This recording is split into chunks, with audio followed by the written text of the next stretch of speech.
नेपाल का राजनीतिक संकट भारत के हितों को किस प्रकार प्रभावित करता है? सुरक्षा संबंधी चिंताएं।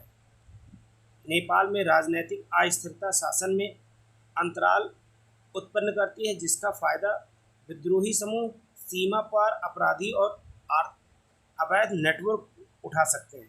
भारत नेपाल के साथ खुली सीमा साझा करता है, इसलिए कानून व्यवस्था में कोई भी कमी या अशांति की आंतरिक सुरक्षा के लिए एक सीधा खतरा है तथा सीमा पार तस्करी, मानव तस्करी, आतंकवादी घुसपैठ को भी बढ़ा सकती है।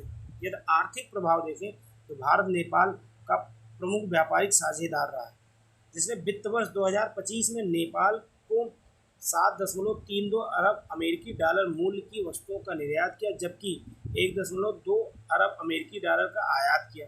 इससे भारत को महत्वपूर्ण व्यापार अधिशेष प्राप्त होता है। साथ ही साथ में राजनीतिक संकट के कारण नेपाल में भारतीय निवेश और आपूर्ति श्रृंखला की अनिश्चितता का सामना कर रही है, जबकि अस्थिरता चीन के लिए हस्तक्षेप के अवसर उत्पन्न कर रही है। यदि विकास सहयोग का प्रभाव देखें तो नेपाल में भारत की उच्च प्रभाव सामुदायिक विकास परियोजनाएं, स्वास्थ्य, शिक्षा, विद्युतीकरण, स्वच्छता आदि में 573 से अधिक परियोजनाओं द्विपक्षीय संबंधों को मजबूत करने और सकारात्मक संबंधों को बढ़ावा देने की महत्वपूर्ण भूमिका निभाती है। राजनीतिक अस्थिरता परियोजनाओं के क्रियान्वयन को कमजोर करती है और चीन की बेल्ट एंड रोड इनिशिएटिव, जिसे हम BRI कहते हैं, जैसे प्रतिस्पर्धी प्रभावों के लिए जगह बनाती है। साथ ही साथ देखें, जल विद्युत और ऊर्जा सहयोग में रुकावटें जो हो रही हैं।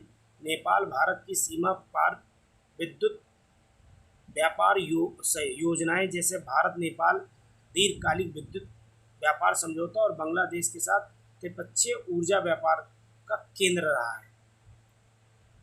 साथ ही साथ राजनीतिक अस्थिरता अरुण 3, फुकोट, कर्णाली और लोअर अरुण जैसी प्रमुख जल विद्युत परियोजनाओं को धीमा और पटरी से उतार सकती है। इससे भारत के क्षेत्रीय ऊर्जा केंद्र के लक्ष्य पर प्रतिकूल प्रभाव पड़ता है। अब हम जरा देखते हैं रक्षा और सुरक्षा सहयोग में व्यवधान। भारत और नेपाल के बीच में मजबूत सैन्य संबंध हैं।